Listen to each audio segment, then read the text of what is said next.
halkan waa mid ka mid ah kaamamka ku yaala magaalada Kismaayo isla markaana dhaca koonfurta magaalada. mar aan booqday ayaan waxaan kula kulmay qoys danyar ah oo aad u duruufaysan, waxaana qoyskan inta u dheer gabar yar oo ay dhaleen ayaa waxaa kilkisha hoostiisa ka soo baxay nabar aad u weyn. Madina Abuukar Cumar Muuse waa 7 jir, waa gabadha ay dhaleen qoyskan danyarta ah, waxayna Madina Abuukar la xanuunsanaysaa nabar aad u weyn oo ka soo baxay halka u dhaxeeya naaska iyo kilkisha. Madina Abuukar waa agoon, waxa ay la xanuunsanaysaa muddo 3 sano ah nabarkan, waxaana dhowr mar la geeyay dhakhtar, waxayna dhaqaatiirta sheegeen in aysan waxba ka qaban karin nabarkan marka laga reebo daawooyin ay siiyeen. hooyada dhashay Madina Abuukar Cumar oo lagu magacaabo Manjiro Mbero Mahina ayaa TV-ga Bulsho uga warantay xanuunka haya gabadheeda. Manjiro Mbero Mahina la dhahaa gabadhan xanuunan ku arkay anoo magaalada fagaan aan joogo aan ku arkay xanuunka gabadha ay qabtay ila xad Orod ila antaga Kismaayo keena Abdurrahman Dure oo kan haadhe maqal kari ee Kenya lagu soo qala Kenya gee laga kaamka oo laga aruuriyo oo dalxiis saasa luwali gudbiyo waan tag markii taga dhagaxan ku soo dagta waxa la dhaha ee gabadha meeto la maqal kari qalaana maaha ila qaar ku yeelo markaas la qala qaarku waa muddo 7 bilood waan jiray dhagaxan la jooga waan ku rafaa isla isaareer ee marka dam dhada waa la iga waa la gabadha maqal karna wax loo maqabsan kare hadii ka hoos isku joog hadii noqonayso isku noqo meelahan galgal waan tuugsi aasaasan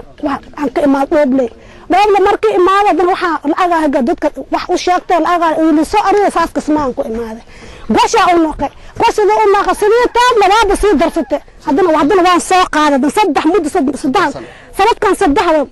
hadana waan soo noqday Kismaayo Kismaayo markii aan keeno isbitaal weyn aan geey waa la isaahiye daawayaal iyo la isaahiye falabiyaal loo diray waxa la qabtay waa la dhahay lama qali kari la yiraahdo daktarki waa la maqal kari gurigaad iska gees ilaahayga isku tuug meesheed diint iska saar bas ilaahayga aamin tuugtan wax la qali kari maaha. hooyo Manjiro ayaa TV-ga Bulsho u sheegtay in gabadheeda dalka gudihiisa waxba looga qaban waayay, waxayna intaa ku dartay in habeenkii ay gabadheeda seexan oo ay isku dul dhafraan, waxayna ummadda Soomaaliyeed ka codsatay in la caawiyo.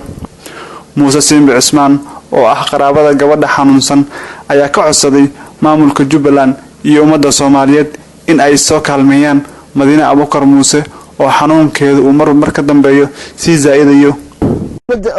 khayr Allah si ay tahay waxaan ka rabaa ka codsanayaa in ay kaalmeeyaan oo maanta gabadhan darada ay kaalmeeyaan si dadweynaha dhan oo guud ahaan waxaan rabaa in ay kaalmeeyaan saasan jecel yahay aniga waa dhibaysanahay dhibkeeda waa u jeedin raalna ahaada 184 raalka ahaada taasaan rabnaa in ku codsanay idinka oo khayr Allah idin siyaatiin. gabagabadii mid ka mid ah culimada magaalada Kismaayo ayaa ummadda Soomaaliyeed ugu baaqay in loo gargaaro gabadhan yar ee aadka u xanuunsan.